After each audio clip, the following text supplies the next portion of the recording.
kanina po kung nandyan kayo, napaka sarap po na pag-aralan bilang mananampalataya yung bakit tayo iniligtas ng Diyos.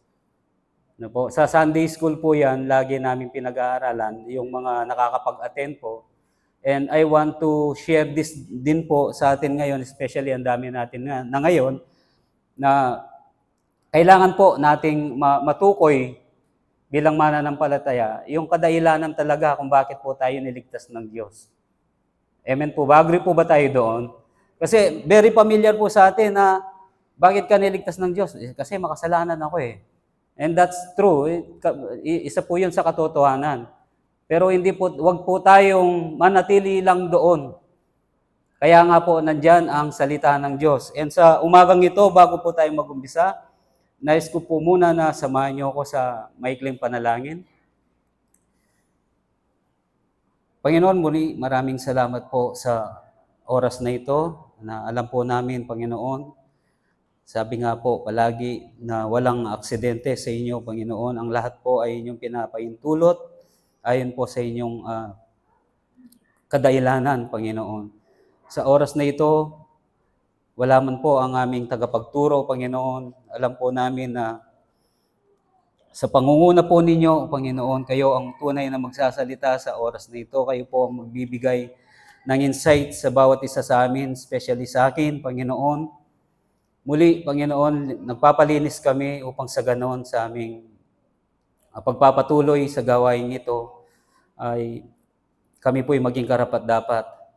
Ano man po, Panginoon, yung mga pwedeng kadahilanan na pwedeng maging sagabal o pwedeng maging hadlang sa amin sa oras na ito, tanggalin nyo, Panginoon, at hayaan nyo na maging malaya ang aming mga isipan at puso sa katotohanan ng iyong mga salita. Bigyan niyo po ako ng karunungan na nagmumula sa inyo at hindi nagmumula sa akin.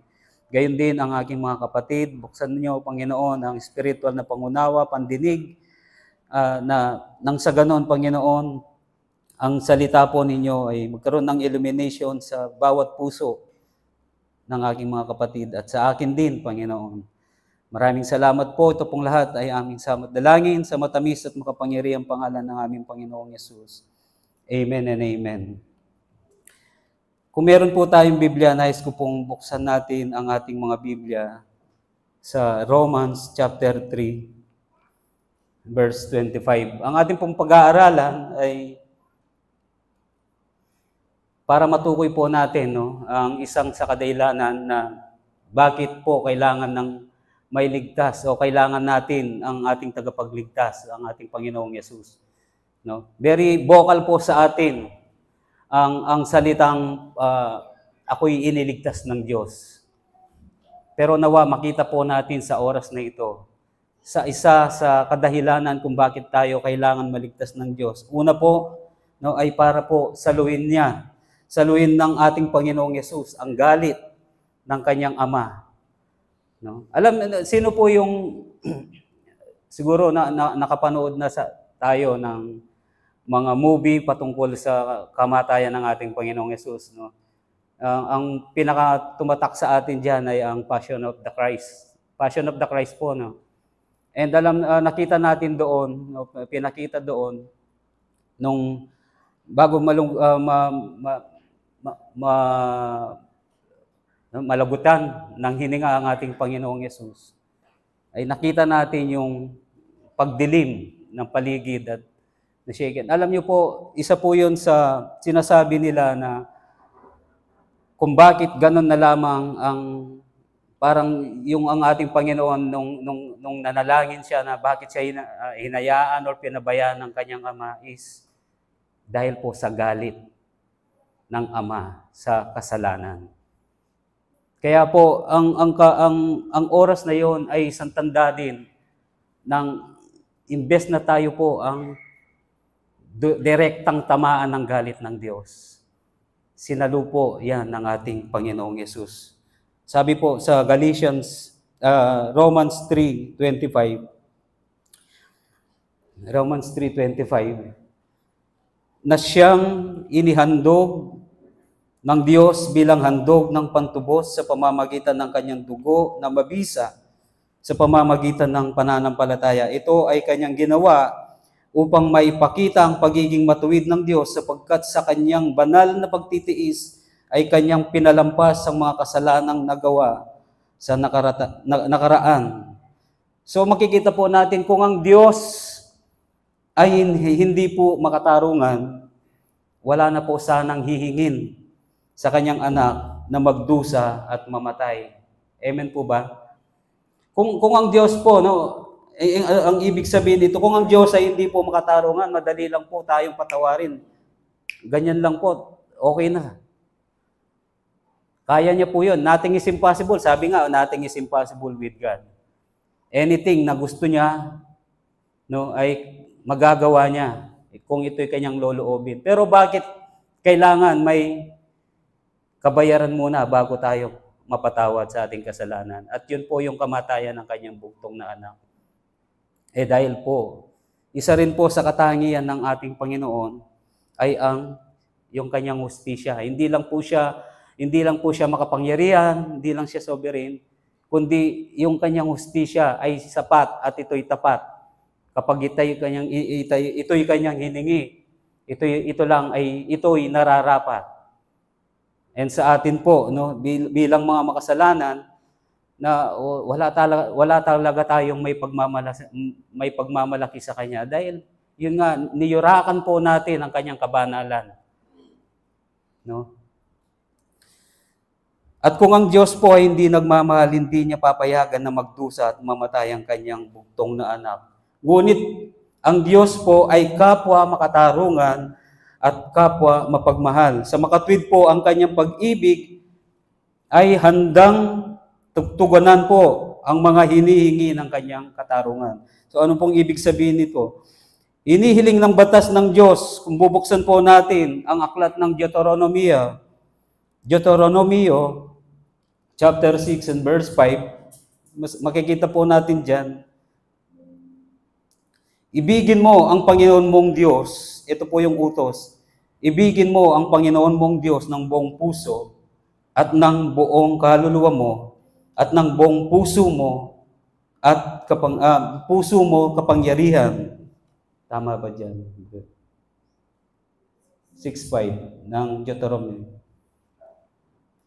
Ngunit po, lahat tayo ay nagmahal ng iba pang mga bagay. Ibig sabihin po nito, lahat po tayo, imbes na yun ang ating gawin, yun ang ating sundin, iba ang ating minahal. Ano po yun? Minahal po natin nang higit pa ang mga bagay dito sa lupang ito. Ibig sabihin, hindi po ang ating Panginoon ang ating priority. So, ibig sabihin po, nilabak natin ang kanyang utos. Hindi po natin yun sinunod. No? Di natin po siya pinarangalan sa pamamagitan po ng pagpigil o pagsunod sa kanyang mga utos, bagkus mas pinili natin ang ating sariling kagustuhan at namuhay sa mga iyon. Kaya't sinasabi po, ang Biblia din po ang nagsasabi, Roma 3:23, ang lahat ay nagkasala at hindi nakaabot sa kalwalatian ng Diyos. Sino yung lahat yun? Lahat po tayo. Wala ni isa man sa atin na makapagsasabing, hindi ako kasama diyan. Kapag sinabi po ng Biblia, lahat, especially dito sa Romans 23, lahat po tayo, maging yung mga bata pa sa atin na wala pang malay. No? Niluluwahati po natin ang tinatangkilik natin at hindi po ito ang Diyos. Wag niyo po akong yung sinasabi nga ni Pastor, wag niyong mapagkamalan ako na hindi ko rin, parang hindi ako agree sa mga nagtatrabaho or nagbi-business na nagbibigay ng kanilang oras sa mga yaon. Hindi po yun. Ibig sabihin lang nito, bilang mananampalataya na tinubos, na naniniwala tayo na tinubos tayo ng Diyos, dapat po maiba na ang ating priority. Why? Pinriority niya nga po tayo eh. Ano pong ibig ko sabihin ng sinasabi kong priority? Dapat nga tayo po'y mapapahamak. Kaya nga po yung galit niya ay yun yung nararapat sa atin na mapunta sa atin. Ngunit sapagkat subalit sa tindi ng kanyang pagmamahal, sa tindi ng kanyang awa sa atin. Sabi nga ni Pastor, yung kanyang mercy. Imbes na tayo po ang managot, ang kanyang bugtong na anak ang sumalo rin ito. Sa makatwid po, ang kasalanan, yung kasalanan natin, hindi po natin ito masasabi na napakaliit lang ng aking kasalanan o basta-basta lamang po na para palampasin na lamang ito ng Diyos. Dahil hindi po ito laban sa maliit na kasalanan o laban sa malaking kasalanan. Ito po'y kasalanan. Kapag sinabing kasalanan, wala pong exemption yan, maliit man yan o malaki na ating ituturing. Ang kabigatan po ng isang insulto ay nasusukat sa dignidad ng ating iniinsulto. So ang ating pong pinag-aaralan ngayon, bakit ganun na lamang ang kapuotan ng Diyos? Ito po ang tanong diyan, para lang po tayo nag-aaral. And ang tanong po diyan, paano ba natin masusukat ang isang insulto? Gaano ba ito kalaki o gaano ito kaliit? Di ba? Depende yan sa kung sino yung ating ininsulto. Ang problema po, ang ating ininsulto ay siyang lumikha sa atin. So, kung tutuusin or kung titimbangin kung paano tayo makapagbabayad sa Kanya, ay hindi po natin yan masusukat. Kulang na kulang po ang ating buhay para bayaran natin ang ating insultong ginawa sa Kanya. Pagbayaran natin para makuha niya ang tamang hustisya para sa Kanyang batas na ating nilabag. So, makikita po natin yung antas o taas kumbaga kung sino yung ating ininsulto. Dapat makuha po natin yun, dapat malaman natin yun. Kung dumarating tayo sa katanungan, bakit ang Diyos, siya yung lumikha, pero siya yung magpaparusa sa akin, siya yung lumikha sa akin. Dapat doon pa lang makuha na natin. Siya nga pala ang lumikha sa akin. Ganito po yan. Sino ba tayo against sa Kanya? Ano bang karapatan natin para na tanungin siya sa Kanyang mga ginagawa o gagawin or Kanyang mga plano? Tayo yung Kanyang mga nilikha lamang. Pero ito po, hindi naman ibig sabihin na ganun lang tayo kababaw. Ganun po, makikita natin yung Kanyang awa na ginawa, na binigay sa atin, na imbes na tayo po ang sumalo nito, ang Kanyang bugtong na anak, ang sumalo nito. Ang lumikha ng sangsinukob po ay nararapat lang na bigyan ng walang katapusang paggalang at pagsamba. So, sa pagsamba natin, pagpapasalamat, paggalang, at buong pusong katapatan, sa makatwid po ang pagkabigo sa pag-ibig, ay hindi siya masasabi nating maliit na bagay lamang. Ito po ay masasabi nating pagtataksil. Whether we like it or not, ito po'y pagtataksil sa Kanya. Sa mga bagay na kagustuhan niya at sa mga bagay na ginawa natin against sa Kanyang mga utos. Ito po'y pagtataksil. Ano po? So, parang masasabi rin po natin na isa itong paninirang puri sa Diyos at sinisira po natin ang Kanyang mga utos dahil po sa paglabag dito. So, dahil ang Diyos po ay makatarungan, hindi niya tinatanggal ng basta-basta lamang or pinapalampas na lamang ng walang kabayaran o kahatulan sa mga bagay na sumira sa Kanyang mga utos. Nung unbeliever pa po ako, wala akong pakialam sa mga bagay na to. O naririnig ko na po yung mga salita ng Diyos. patungkol diyan sa John 3:16. Pero wala ito sa akin eh. Parang walang bisa ito sa akin. Bakit? Alam ko dahil sa sarili ko lang, kung sarili ko lang desisyon ang mangingibabaw, hindi po ganito ang kalalabasan nito. Nakukuha niyo po ba? Kung tayo lang, kasi ang tao, ang satisfaction ng tao ay mamuhay ng naaayon sa gusto ng kanyang flesh. Since tayo po ay nahulog sa kasalanan. So, sa pamamagitan nun, doon po natin nakikita ang ating kaligayahan, ang ating satisfaction. Pero sa pamamagitan din ng flesh na to, nakikita natin ang ating paghihirap. Nararanasan natin ang ating mga pasakit nito. Bakit? Ito po'y lugmok ng kasalanan, nahulog sa kasalanan. Kaya kung ito pong katawan na to ang ating pagbabasihan, para tayo makaakyat sa langit, ibig sabihin magkaroon ng buhay na walang hanggan. Hindi po tayo makakarating sa ganong kaparaanan at paniniwala. Kaya ang Diyos, sa pamamagitan po ng kanyang bugtong na anak, uulit-ulitin ko po, napakahalaga po nito na ma-examine natin ang ating sarili, na tayo ba ay may relasyon na sa ating Panginoong Yesus. Dahil lahat po tayo darating sa kamatayan, karagdagan lang po yun. Pero pagkatapos noon, sabi nga po ng salita ng Diyos, pagkatapos ng minsan lang ang tao ay mamatay, pagkatapos ito'y paghuhukom na. Ang tanong, tayo po ba'y nakahanda sa paghuhukom ng Diyos? Ibig sabihin, alam ba natin at naniniwala ba tayo sa sarili natin? Or, sabi nga ni Pastor, dapat ang buhay Kristiyano ay may katiyakan.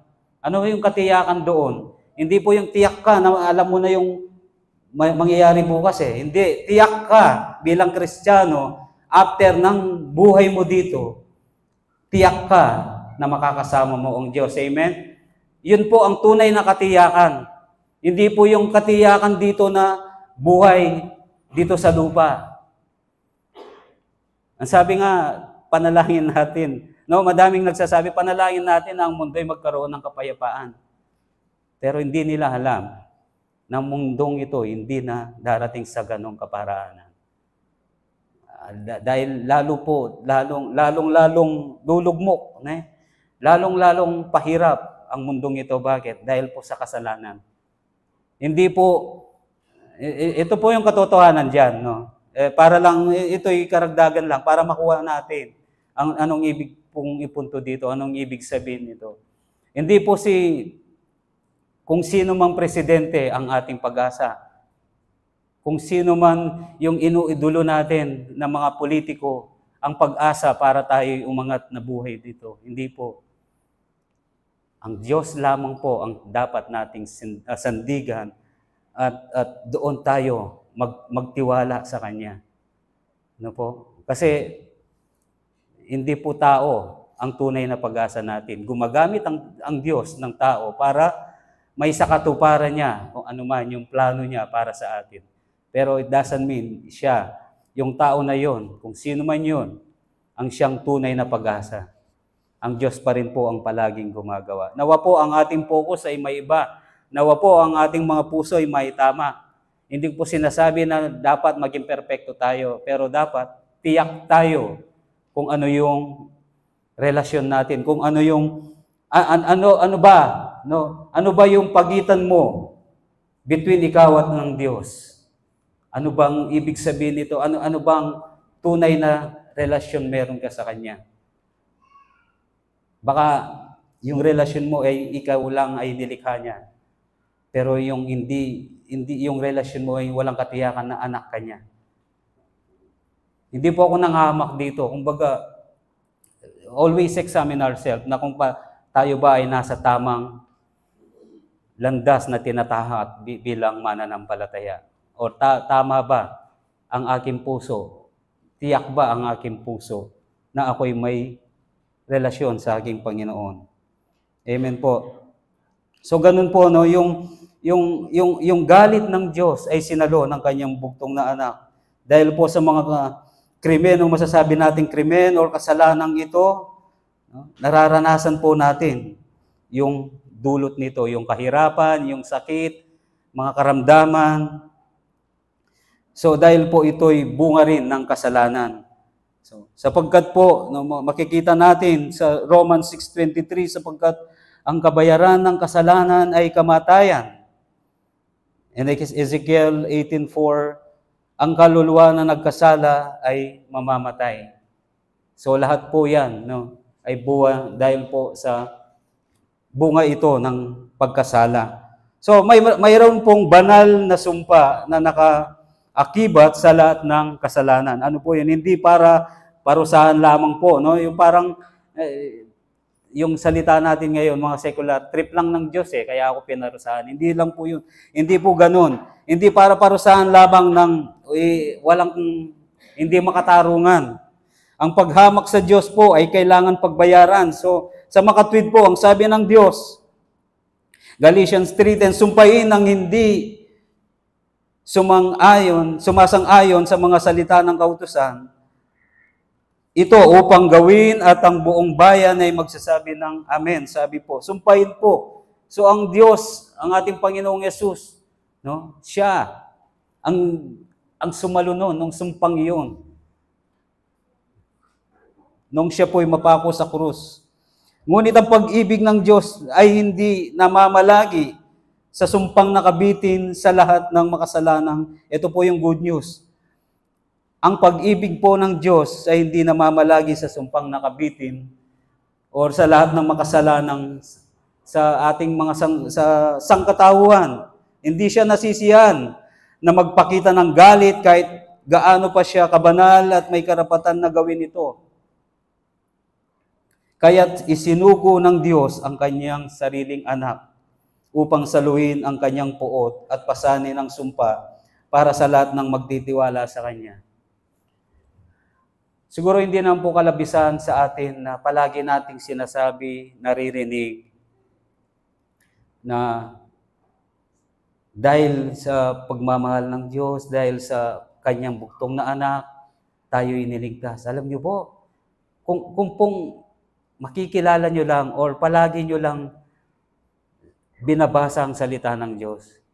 Alam nyo, ito pong bagay na to na binabanggit or naririnig natin madalas sa ating mga kapatid or mga nangunguna man yan sa panalangin or nagtuturo man yan. Dapat ituring nyo po itong kayamanan. Ano man po yung mga bagay na meron tayo dito na pinanghahawakan natin at nagiging masaya tayo, na tinuturing natin itong yaman, walang-wala po yan sa ginawa ng ating Panginoong Yesus. Lahat po, bakit? Lahat na yan. Ano man po yung meron tayo ngayon, praise God, binigay niya po yan. Pero wag po tayo magdepende sa mga bagay na yan. Dahil lahat ng bagay na yan, maging ang ating katawan na ito ay lilipas. Pero yung buhay na walang hanggan na pinangako ng Diyos, ito'y magpakailan pa man. Di ba? Kaya nga po tayo nagtatrabaho, nagbi-business, o yung mga kabataan ngayon nag-aaral ng mabuti. Kasi tinitiyak mo yung future mo di ba? Di po ba? Ganun po yun, and that's normal. Dahil binigyan po tayo ng dunong ng Diyos. Pero madalas po dahil sa mga pagkabisi natin or sa kasipagan natin diyan sa mga bagay na yan, nawawalan po tayo ng oras sa Diyos. And pagdating ng mga stress ng mga bagay na yan, kanina nga narinig natin yung kapatid na nag-share sa devotion about stress. Mapopokus tayo doon. Mawawala ang ating focus sa ating Panginoon. And to think of it, doon natin marirealize na ang lahat ng mga bagay na ito ay walang kabuluhan. Bakit po tayo napunta dito? Hindi ko po alam. Sabi ko nga, walang aksidente sa Panginoon. Kung bakit palagi naririnig na naman natin ang katuruan na to o ang mensaheng ito. May paalala po, nagpapaalala palagi ang salita ng Diyos patungkol dyan. And praise God po kung dumadalo tayo dito ng may kagalakan. In spite na anuman yung dinadaanan natin sa buhay bilang mga normal na tao na nabubuhay. In spite that, mayroon pa rin tayong kagalakang umattend sa mga means of grace ng Panginoon. Bakit? Alam natin, ang tunay na kapayapaan ay hindi sa mga bagay na yan. Ang tunay na kapayapaan ay matatagpuan lamang sa Diyos. And dahil po yan, bunga yan ng pagsasakripisyo ng kanyang bugtong na anak. Yung pong kanyang puot, sinalo niya, at tayo po ngayon, ay magkakaroon, naging malaya ng dahil po sa ginawa ng ating Panginoon. Naging malaya sa pagkaalipin sa kasalanan. So ito po ang kahulugan ng salitang pagpapalubag-loob, or sa English, ito po yung tinatawag na propitiation. Kung hindi po ako nagkakamali, pass po.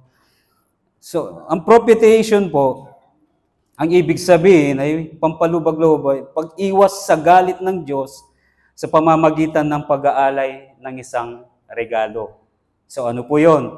Ito ay tumutukoy sa pagtalikod sa puot ng Diyos bilang nararapat at makatarungang paghatol sa ating makasalanan sa pamamagitan ng sariling probisyon ng Diyos sa sakripisyo ni Yesu Kristo sa krus. Amen po, hallelujah.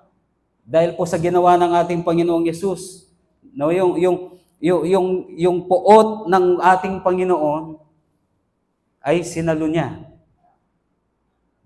Ito po'y natanggal ng dahil po sa pagsakripisyo ng ating Panginoon.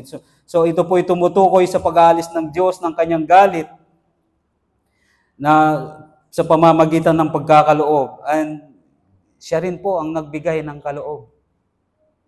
Sino po yung nakakaalala dito? Kinoconnect ko lang. Nung utusan niya ng ating Panginoon si Abraham na ialay ang kanyang pinakamamahal na anak na si Isaac. Kung ako yung ama, siguro sa panahon natin ngayon, napakahirap pong umuo. Especially, ang tagal mong inintay sa ganong edad na ni Abraham. Hindi ko ma-imagine na pinangako sa kanya ng Diyos yun. And then, suddenly, nung lumaki na, biglang uutusan niya si Abraham na ialay si Isaac ng buhay na susunugin. Ibig sabihin na sa burnt offering. Ewan ko lang. sa pag-iisip natin ngayon, anong mai-response natin? Pero alam niyo po, yun din ay biyaya ng Diyos. Hindi po yan, basta nabasa lang natin, makabilib si Abraham, nakakabilib si Abraham. Grace pa rin po ng Diyos yun, na ang Diyos mismo ang kumilos kay Abraham para siya umuo. And ito po ang nakakabilib doon. Kaya nga po ang Diyos, kapag yung pagsunod natin sa Diyos ay buong puso, alam niyo po, hindi tayo pagkukulangin. Nakita natin doon yung pagpayag ni Abraham. Pero dapat din natin makita doon yung pagkakilala ni Abraham sa ating Panginoon. Kung mababasa niyo po, babasahin niyo po yun. Merong punto doon nung kasama na ni Abraham ang kanyang anak, kasama niya po yung mga alagad niya, yung mga alipin niya. Sabi niya doon, maiwan kayo dito. Ako, paraphrasing, pero ito po yung paggaganapan. Maiwan kayo dito. Ako at ang aking anak, si Isaac, ay pupunta doon sa bundok, at kami mag-aalay. Kami babalik. Doon sa salitang yon, doon ako parang kumbaga, ibig sabihin, nagrema sa akin yun. Ibig sabihin po, alam ni Abraham na siya'y tinetest lamang ng Diyos. And alam ni Abraham, kilala niya ang Diyos, na hindi niya pahihintulutang mawala si Isaac. Unang-una, naniwala si Abraham sa salita ng Diyos. na si Isaac ang magiging, kumbaga, pangako. No? Sa kanya matutupad ang pangako na magkakaroon siya sa pamamagitan ni Isaac, siya makikilala bilang ama ng maraming bansa.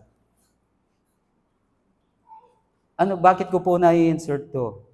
Nakita po natin na ang Diyos, na siya mismo ang nagkaloob doon. At gayon din ngayon, na dapat po tayo yung susunugin, na dapat tayo yung ipapako sa krus. Pero ang Diyos mismo ang nagkaloob. Amen po. Nawa, ito po yung pagyamanin natin bilang mananampalataya. Alam ko po, ito po yung realidad sa atin. Pagkatapos natin sa church, tayo po'y haharap sa ating mga kanya-kanyang buhay. And alam ko po, may kanya-kanya tayong mga suliranin. Kanya-kanya tayong mga bagay na hinaharap. Kanya-kanya tayong mga iniisip. Pero nawa, palagi po natin may priority. Lagi po nating tandaan yung mga pangako ng Diyos. Nawa, makita natin na bagamat tayo nabubuhay sa mga buhay na ating hinaharap, ang Diyos pa rin po dapat ang siyang palagi nating sandigan. Siya ang laging nagpo-provide, siya ang laging nagkakaloob sa atin, sa ating mga pangangailangan. Minsan, hindi nga natin napapansin yun. Kasi madalas, dahil kasi nagpagod ako, kaya ako mayroon pera ngayon. Kasi alam ko, pinagpaguran ko yan. Umaandar po madalas ang ating pride. Kinakalimutan natin kung sino talaga ang nagbibigay. No? Sabi nga sa aklat ng Job, no, ang Diyos ang nagkakaloob, siya rin kumukuha ng mga bagay nito. Huwag po nating hintayin na mawala sa ating lahat bago natin mai-realize na ang Diyos pa lang sa Diyos pala nanggagaling ang lahat ng mga bagay. No po? Kaya po, anong connection nito sa ating pinag-aaralan? Nakita natin dito, may problema, pero ang Diyos ang gumawa ng kaparaanan para masolve ang problemang ito. Sa Romans 3:26, basahin po natin sa ating pagpapatuloy. Romans 3:26. Sabi po dito, akin na pong basahin, upang mapatunayan sa panahong kasalukuyan na siya'y matuwid at upang siya'y maging ganap at taga-aring ganap sa taong mayroong pananampalataya kay Jesus.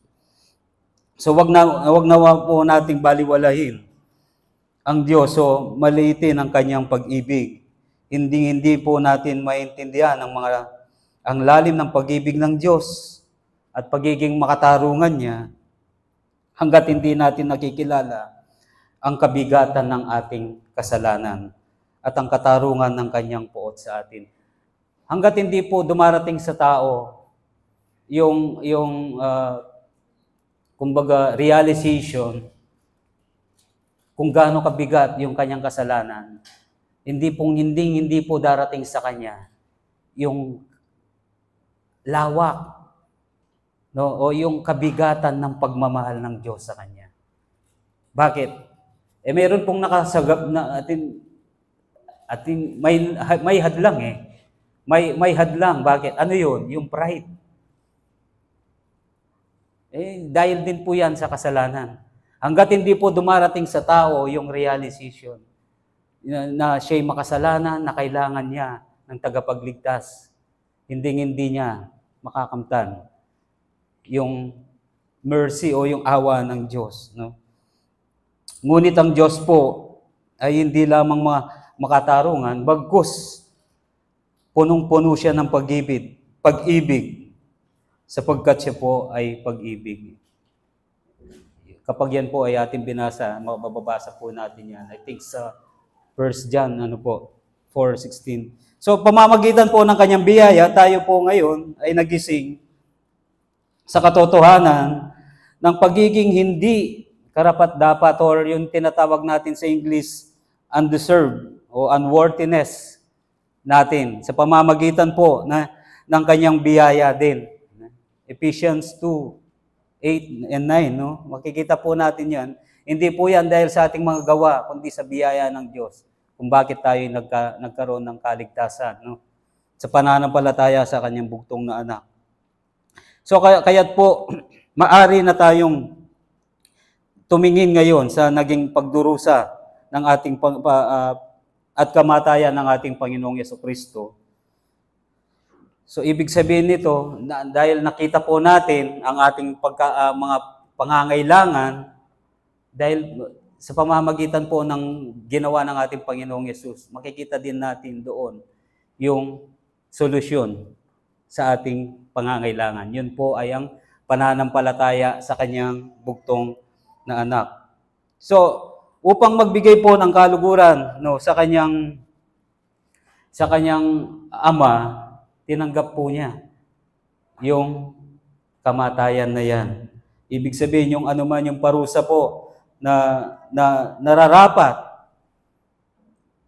yan po ay kanyang sinalo. No po? So bukod sa mga bersikulo na ating binasa, especially kung babasahin po natin yung aklat ng Isaiah 53, from there makikita po natin yung propesiya patungkol sa darating na Messias or Messiah, sa kung ano yung gagawin, kung ano yung pinlano ng Panginoon sa kanya. Makikita po natin doon na ito'y patungkol sa pagliligtas ng Messiah sa atin. Huwag na nating ilayo ang ating mga sarili sa atin. No, yung pagdurusa niya, mga latay, yung pagmura sa kanya, pagdura sa kanya, excuse me. Lahat po 'yan para lang sa ating kaligtasan, para sa ating kaligtasan. Para po tayo po ay magkaroon ng katwiran sa Diyos. No po. John 6:39. Pasensya na po kayo na magipagtiis kayo sa aking mga reference na binibigay, ano po. Sapagkat ako'y bumaba mula sa langit, hindi upang gawin ko ang aking sariling kalooban, ito po ang ating Panginoong Yesus ang nagsasalita, kundi ang kalooban ng nagsugo sa akin. At ito ang kalooban ng nagsugo sa akin, na sa lahat ng ibinigay niya sa akin ay huwag kong iwala ang anuman, kundi muli kong bubuhayin sa huling araw. Ito po yung pangako niya sa mga ibinigay ng kanyang ama sa kanya. Tayo po yun na niligtas. No po. So at ito po ang isa sa kanyang mga pangako, at alisin ang latigo sa kanyang kamay, o alisin po ang latigo sa kamay ng kanyang ama. So ang kahabagan po ng Diyos sa sangkatauhan ay mababayaran lamang ayon sa kanyang banal na pagpasya at banal na katarungan. So kanina po, nabanggit po natin na hindi lang basta-basta katarungan na parang trip niya lang na parusahan or tayo'y itapon sa impyerno. Dapat po makuha natin ang tunay na rason. Ito po dahil sa kasalanan o paglabag natin sa kanyang mga utos.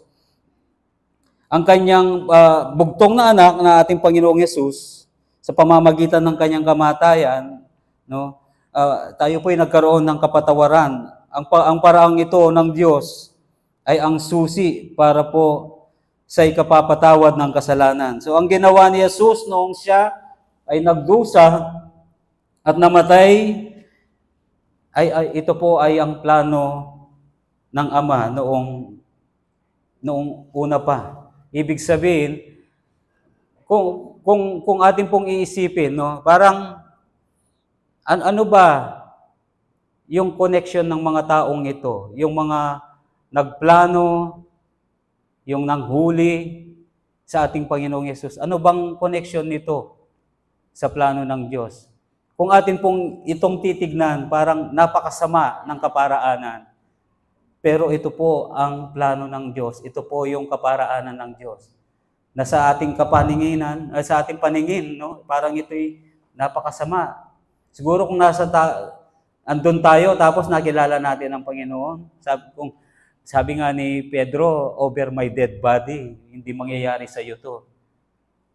Ito po yung kaisipan ng tao, pero iba yung kaisipan ng Diyos. Ang kaisipan ng Diyos, no, ay mangyari ang lahat ng ito para sa ikaliligtas ng sangkatawan na sino man ang siyang magkaroon ng pananampalataya sa Kanya. So ang ginawa ni Jesus nung una pa, ng mga pagdurusa at kamatayan, ito po'y kaparaanan para sa Kanyang kapatawaran. No? Ito po'y kaparaanan ng Diyos para sa ating mga makasalanan. So ang kasaysayan pong ito na ating mababasa sa Biblia from Matthew to John, makikita natin yung mga very dramatic na nangyari sa ating Panginoong Yesus. Lahat pong ito ay pinlano ng Diyos. No po. So layunin at biyaya na ibinigay niya sa atin kay Kristo Jesus bago pa nagsimula ang panahon.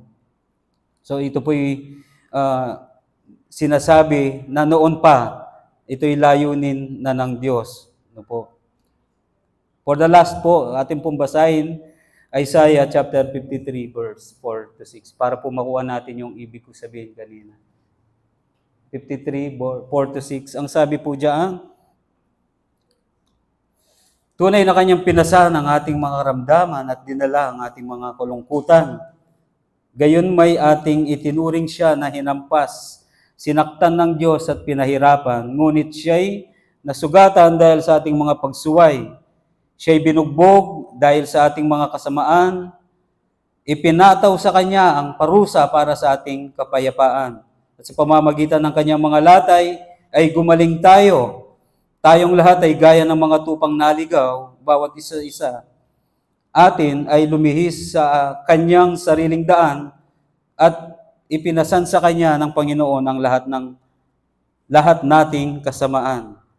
Ngunit ang kabigha-bigani po dito sa ating binasa, o kamangha-mangha na if you may, sa pag-aako pong ito ng ating Panginoong Yesus para sa mga makasalanan, ay iyon po ay plano ng Diyos. Hindi po sumuway, bagkus nagpasailalim po ang ating Panginoong Yesus sa plano ng Kanyang Ama.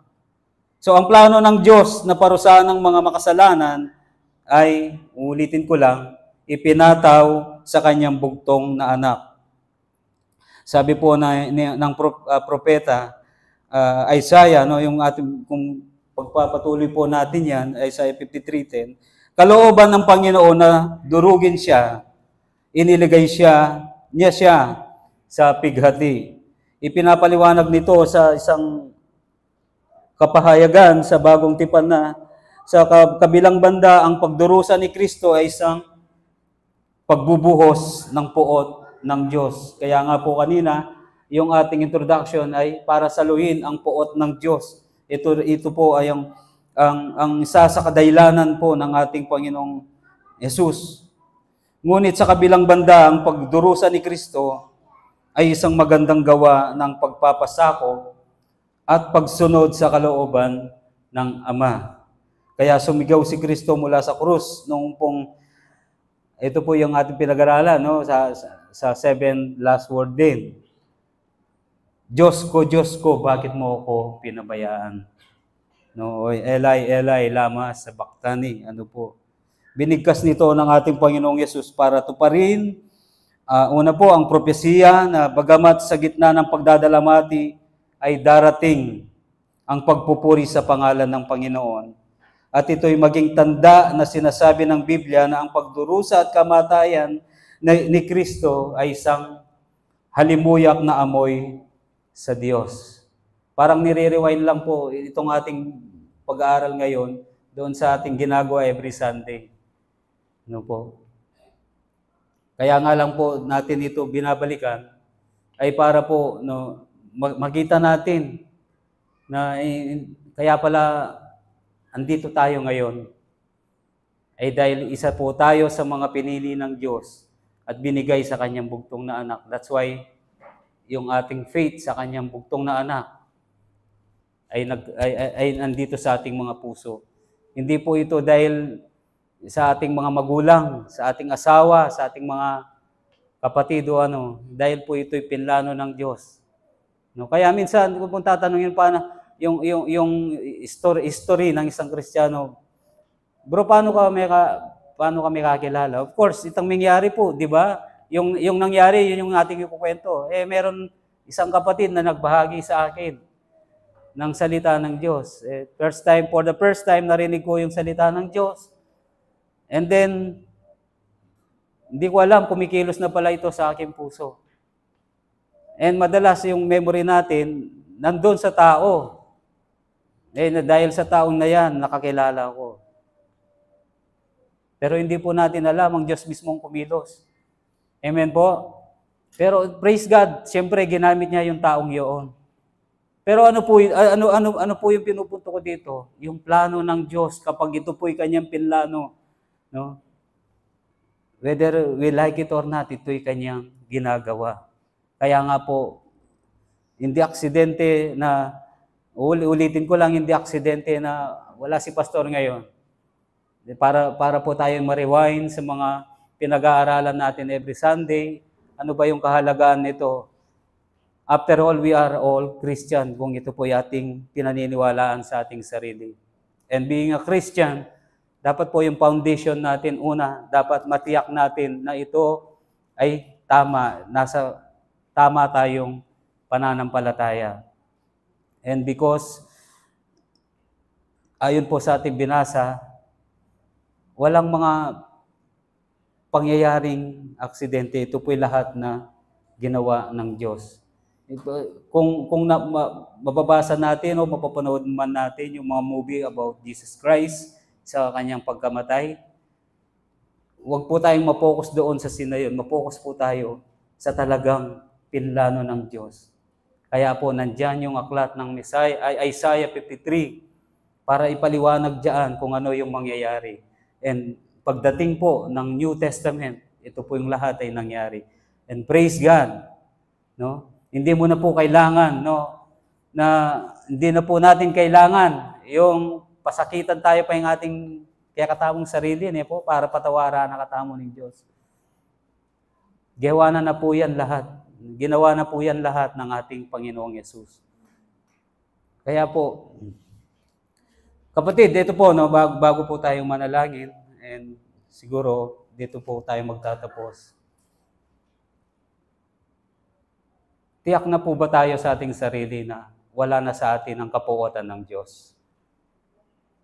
Ito po, every preacher na naririnig natin, palagi po nilang nire-remind, which is tama lang po, na yung mga nakikinig, hindi lang po yung nakikinig sila diyan sa mga preaching, kundi dapat sigurado po ang bawat isa sa kanilang pinakikinggan ay para sa kanila ito. Ibig sabihin, unang-una, dapat ma-realize natin na tayo ba ay may relasyon na sa ating Panginoong Yesus.